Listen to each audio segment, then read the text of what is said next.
dia mbola amin'ny fifaliana trano no ahafahana miaraka amintsika indray a ao anatin'izao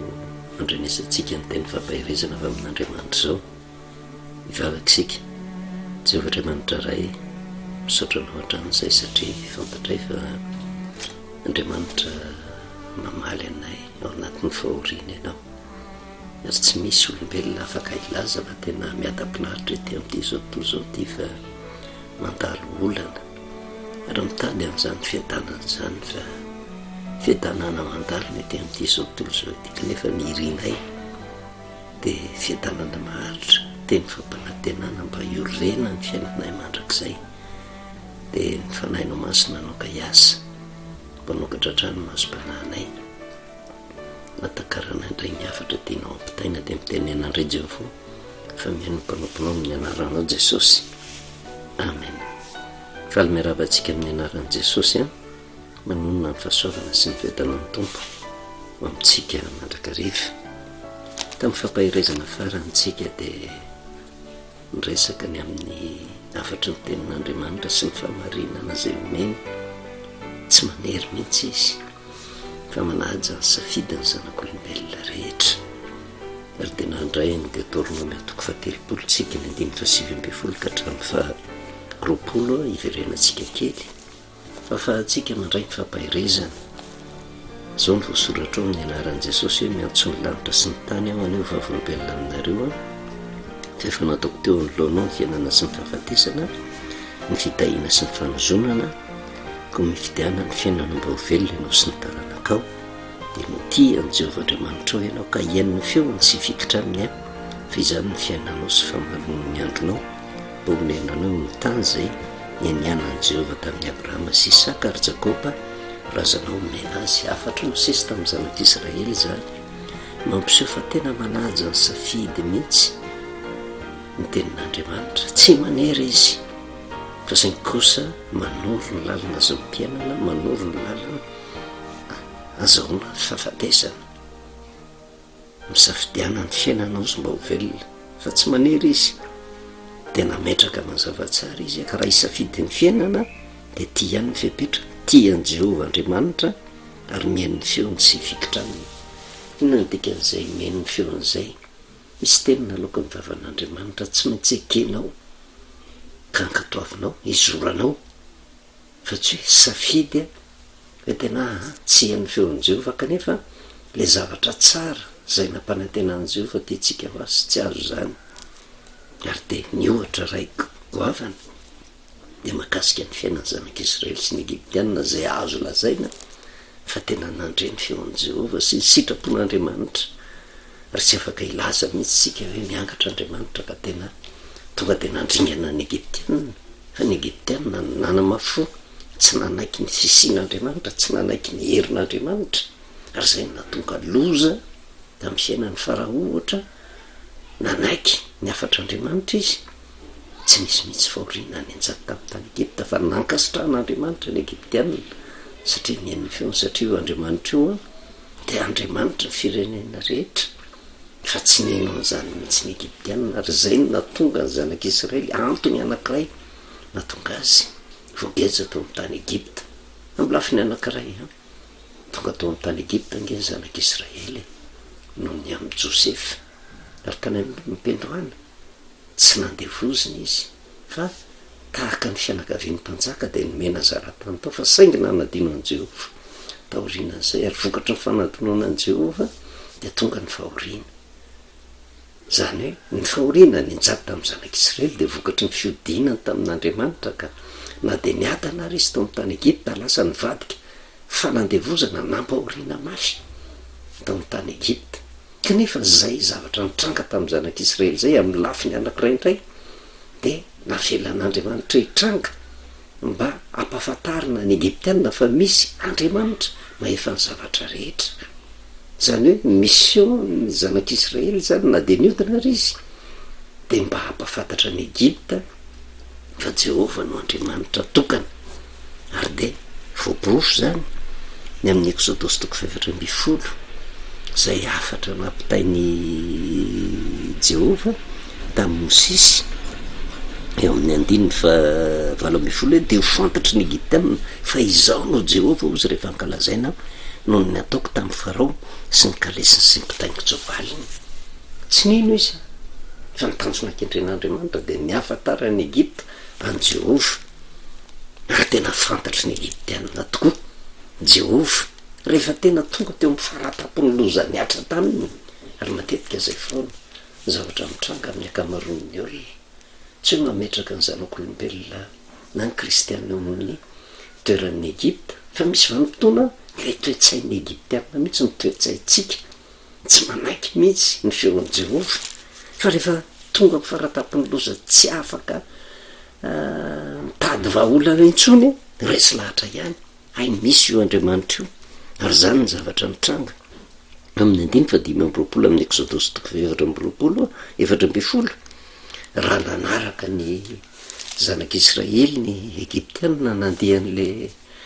tany maina rehefa nisokatra ny ranomasina mena de ny 15 ary nanala ny kodiany kalesiny izy ka nampahasarotra ny nandehanany de hoy ny egiptiana aoka andositra ny tavan'ny Israely sika fa Jehova ozy no miady amin'ny egiptiana ho andreo resy lahatra tanteraka ihany izy fa tena aza mikitikitika ny zanak'Israely fa Jehova ary io Jehova io tsy le Andriamanitra ny egiptiana Andriamanitsampy fa le Andriamanitra tsy hita maso le nitokiny zanak'Israely fantatry ny egiptiana ihany ary io ohatra ray goavana manamarina ny tenin'ny Mosesy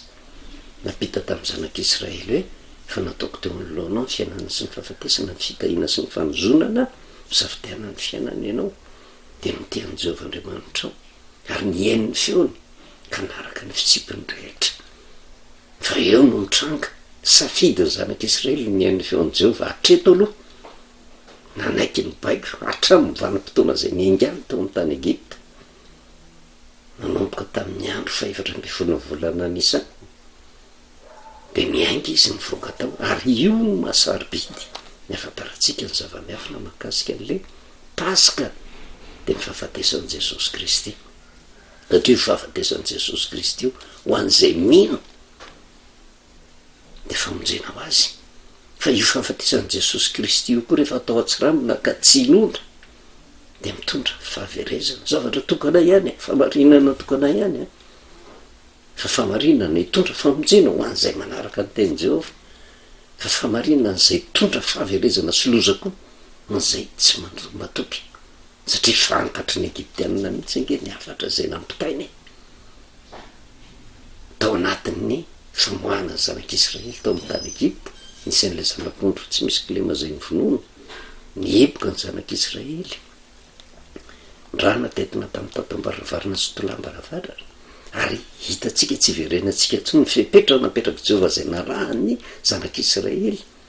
atsakany sy andavany zay antoka ny voahany tao amin'ny tany Egipta tamin'ny 14 volana Nisana ka raha vao miresaka fahafatesan'ny zanak'ondro tsy misy kilema de fantatra koa fa nafatesan'i Jesosy tamin'ny 14 volana Nisana de misy fepetra tsy maintsy akatoavina koa eo anatrehan'izay satria io no Paska zay famonoana ny zanak'ondry zay fahafatesan'i Jesosy Kristy ary eo no manomboka ny dian'ny famonjena tsy misy dian'ny famonjena talohany io fa io ny drafitra napetrak'Andriamanitra mba hitondra famonjena ho an'ny zanak'olombelona rehetra de hitatsika le safidy zay niraisina ny safidy nakatoan'i Jehova ny zanak'Israely de niainga tamin'le 14 volana Nisana zany hoe niainga tamin'ny Paska ny Paska na fanekena ny famarinana ny Paska no fanombohany ny fandraisana ny famonjena eo amin'ny fiainan'ny olona raha tsapatsika zay de miainga tamin'io vanim-potoana io izy ary tsy tamin'ny vanim-potoana hafa tsy niainga talohany io ary tsy niainga taorianany io zanak'Israely fa ny egiptiana kosa zay naverimberitsika foana ohatra nyverimberina le izy mba mitafalatsaka lalina ao anatintsika ny drafim-pamonjena napetrak'Andriamanitra fa rehefa lasa ny zanak'Israely satria tratra ny tery vai mata vokatry ny loza niatra tamin'ny egiptiana de nalefa ny zanak'Israely fa ny egiptiana tsy niainga fa rehefa lasa ny zanak'Israely efa ho elaela zay vao tonga saina am'izay indray ny egiptiana naninona aminalefatsika miverina indray le tsy finoana tao anatiny zay vao tapa-kevitra niainga tsy niarany ainga tamin'ny zanak'israely fa tara fiaingana ozy sika ary eo no tokony ho tandremana na de eo nivony kristianina ary misy tsara fiaingana miainga tamin'ny faefatra amby folo volana any zany na dikany nankatò le paska zay fahafatesan'i jesosy kristy tamin'ny faefatra amby volana izany misy ny kristianina tara fiaingana tahaka ny zanak'israely tahaka ny egyptianina tsy niarany ainga tamin'le paska ary tsy io no mibaiko azy ny ainga fa fotokevitra hafa de miainga fa tara fiaingana de ina ny vokany de hitatsika lalana ny zorana nge nitovy niasa miainga tao amin'ny tany Egipta fa fotoana niaingana tsy nitovy faraisen-dahatra tsy nitovy lalana ny zoran'ny zanak'israely zay nisoritan'Andriamanitra io koa ny lalana ny soritany egyptianina fa tsy niarany ainga ozy sika fa niainga taty orina ny egyptianina de samy niditra tao amin'ny ranomasina mena zany hoe lalana voasotr'Andriamanitra de raha mifijery azy ivelany ozy sika de ohatrany mitovy ny fizotra ny lalan'ny zanak'israely sy ny egyptianina ary raha vo io ny jerevana de eritreritritsika hoe satria lalana mitovy no nizorany a de isy famonjena ao anatin'izay fa ny zavatra mitranga tavavoaka tao amin'ny ranomasina mena ny zanak'israely ringana ny egyptianina teo anatrehany zay rehetrarehetra zay ary zay no isotomantsika lesona misy lanjany lehibe io fanekena ny paska faefatra amby folo volana nisanina zay a fitonoany dia ny famonjena fanekena ny drafo-pamonjena soritan'Andriamanitra satria manomboka hatreo manorotra ny lalam-pamonjen'Andriamanitra para-patongany am'le teny fikasana hidirana any am'le tany Kanana zay rehefa jerevantsika ny soratra masina de mifanekena ny fahafatesan'i Jesosy tamin'ny faefatra amby folo volana nisanina de manomboka eo ny dia izorana amin'ny lalana mba handraisana famonjena mba tonga atsika ho voavotsy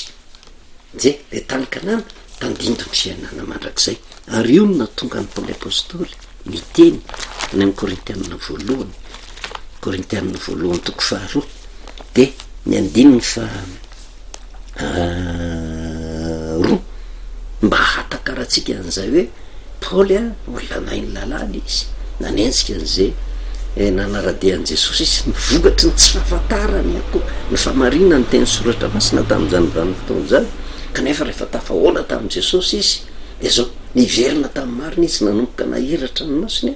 ary ny foto-kevitra tao anatin'ny fitorian'i Paoly ny filazantsara de niorina tamin'i Jesosy ny andininy faharoa ninitsy hafantatra zavatra hafa teo aminareo ozy afa-tsy Jesosy Kristy indrindra fa izy voombo tamin'ny hazo fijaliana zay ny foto-kevitry ny fitoriana filazantsara Jesosy indrindra fa izy voombo tamin'ny hazo fijaliana de raha fa tena jerevantsika lasa ataontsika tsenjera nge zany ekeny rehetrarehetra nge zany ny tenin'ny Paoly apôstôly zany fa ny zava-miafinao ambadik'izay matetika tsy hitsapan'ny olona fa ny tian'ny Paoly apôstôly ny tenenina ao anatin'ny izay teny zay de hoe ninitsy hafantatra zavatra hafa teo aminareo afa-tsy Jesosy Kristy indrindra fa izy voombo tamin'ny hazo fijaliana raha dika ny teny tsotra ninitsy hafantatra zavatra hafa teo aminareo afa-tsy Jesosy Kristy indrindra fa ny fahafatesany teo amin'ny hazo fijaliana de vao miresaka an'izay fahafatesany teo amin'ny hazo fijaliana zay de zao nilazan'ny Paoly apôstôly azy ny Korintianina voalohany toko fahadimy ny andininy fahafito isolo masirasira ela mba hovongana voavoa ianareo ary arak'izay tsy misy masirasira anareo fa voavoa ny Kristy paska ho atsika de raha miverinatsika ny Korintianina voalohany toko faharoa de ninitsy hafantatra zavatra hafa teo aminareo afa-tsy Jesosy Kristy indrindra fa izy voombo tamin'ny hazo fijaliana raha dika fitinina zany ny tenin'ny Paoly apôstôly ninitsy hafantatra zavatra hafa teo aminareo afa-tsy ny paska satria ny paska de voavono Kristy paska ho atsika ozy io paska io no hatakaratsika ny famonjena zay nataon'Andriamanitra raha vao miresaka paska de faefatra amby folo ny volana nisanina teo no niainga io tsy hoe maty Jesosy de efa voavonontsika fa mariky ny fanafahana de fanorona lalina izotra amin'ny lalan'ny famonjena de misy ny teny fikasana zay omena ifidirana ny tany kanana zay matetika tsy azon'ny olona zay de io no ambaran'ny paoly apôstôly hoe le paska milaza zava-dehibe de vo miresaka paska ny 4 volana anisany saingy ny zavatra mitranga nefa eo anivon'ny kristianina manahirana de ty ao le paska zay miresahantsika tsy hoe manasoketa raha miteny an'izany famarinana retsika paska fanekeny fahafatesan'i Jesosy Kristy ary na ny tena marina araka ny voasoratra ny soratra masina 4 volana anisany fa ao nefa tadio ariny vokatry ny fisainany zanak'olombelona nampidirina ilay afatra paska de fahatsiarovana ny fitsanganan'i Jesosy zay diso ara-tsoratra masina zay ka raha vo diso ara-tsoratra masina de mazava ho azy tsy mitovy mihitsy le daty napetraka raha vo miresaka 4 volana anisany ny olona manaiky ny kristianina manaiky ny 4 volana anisany paska zay tandemba ny fahafatesan'i Jesosy zay mariky ny fiaingana ao amin'ny famonjena raha vo mandahan'zay fa paska fitsanganan'i Jesosy de zao tsy 4 volana anisanina mihitsy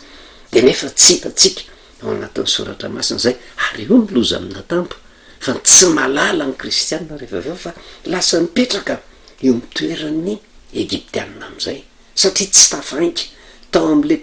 vanim-potoana tokony miaingana de mipetraka am'izay safidy io le Deutéronomie 7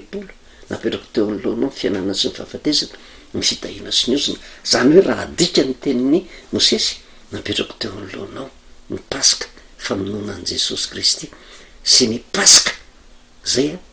lazaina fa fitsanganan'i Jesosy Kristy kanefa misafidiana ny fiainana ianao ny dikany misafidiana le paska zay mariky ny fiaingana mba ho velona ianao de ekeo am'izay ny afatry ny tenin'Andriamanitra eo anatrehan'izay rehetrarehetra zay de io navo ny egiptianina de eo indrindra no tokony ho tandrimantsika satria ny zavatra hitatsika de io le safidy zay nraisiny tafita ny zanak'Israely tsika tsy mbola mijery zay nefa ranony zanak'Israely aloha fa le fiaingana no tao amin'ny tany Egipta de eny an-dalana fotsiny ary de efa misy fandriganana mbola tsy tonga any amin'ny tany Kanana nipita ny ranomasina mena ary io ranomasina mena io koa milaza zavatra be dehibe ny zanak'Israely tafavoaka velona tao fa ny egiptianina indray tara fiaingana tao aorian'ny zanak'Israely de neditra tao amin'ny ranomasina mena tao mihitsy no naringana azy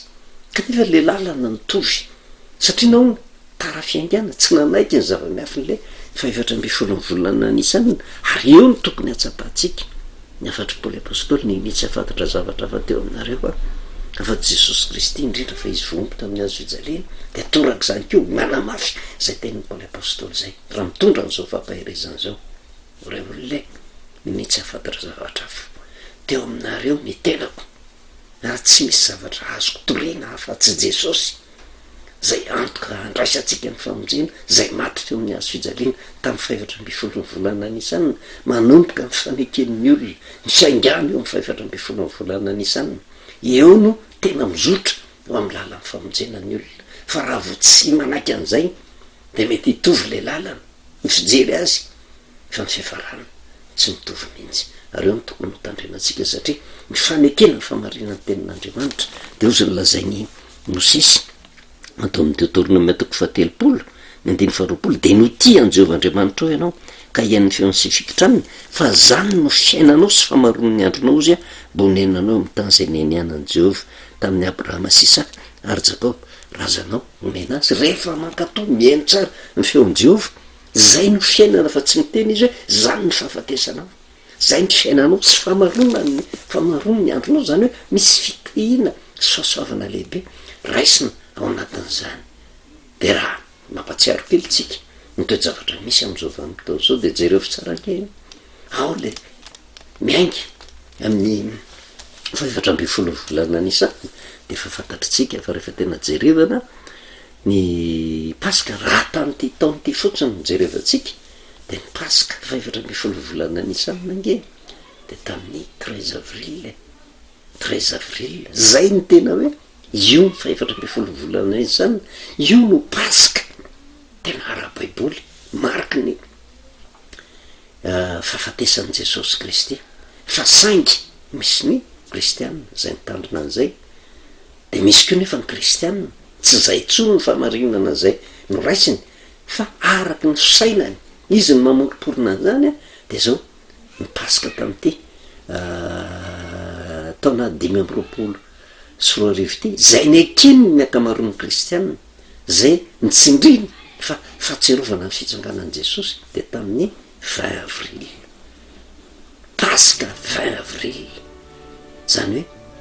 hoe 7 andro raha mifaefatra amby folo ny volana nisana zany a ny 13 avril de le paska ny akin'ny kristianina rehetra tsy faefatra amby folo ny volana nisana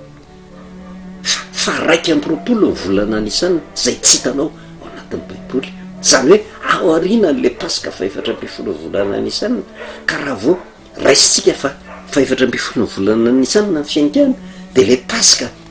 tamin'ny 20 avril na fa raiky amby 20 ny volana nisana tara fiaingana inona ny mety ho fiafarany de te hitaonatsika hoe tena jerevony soratra an'azy tanjona ketren'andriamanitra ny ananatsika fiainana tsy misy lalina azaontsika fiainana sy famarony ny androtsika afa tsy ny fianona ny teniny jehova fankataovana ny teniny fankataovana ny famarinana de ho afaka mitoejavatra mianjady aminao venao o am' jesosy ihany ekeo ny famonjena zay vitany tamin'ny hafatesany teo amin'ny azo fijale mba tsy ho tara fiaingana ianao ka horikana fa mba ho tafainga am'le fotoana zay napetrak'andriamanitra de ho hitanao voninahitr'andriamanitra eo amin'ny fiaranao varakisika misotranao jehovahandriamanitra ray ny amin'ny tenanao indray zay tonga taminay teny sarotry inao kanefa vokatry ny fitaka tamin'ny devoly de sakana tsy andinika ny teninao izahay de atafalatsaka ao anatin'ny fitaka ifonana jehovahandriamanitra ray fitomponay teny fantatra ny amin'ny fanarahana anao kanefa mazava zay volazan'ny teninao ary nitanjona kendrenao de mba azahoany rehetra fiainana de mamirafo ny amin'ny olonao rehetra ary mangataka ny famindram-paonao lehibe mba hamela heloka de hamela heloka ary de mihoeriny tsy raray avy mba izotra na milaliny voasoratra mba andraisan'ny famonjena de misotra indrindra ray ny anaranao jesosy amen anao velonatsika amin'ny anaran'i jesosy manomona ny fahasoavana sy ny fiadanan'ny tompo amitsika mandrakariva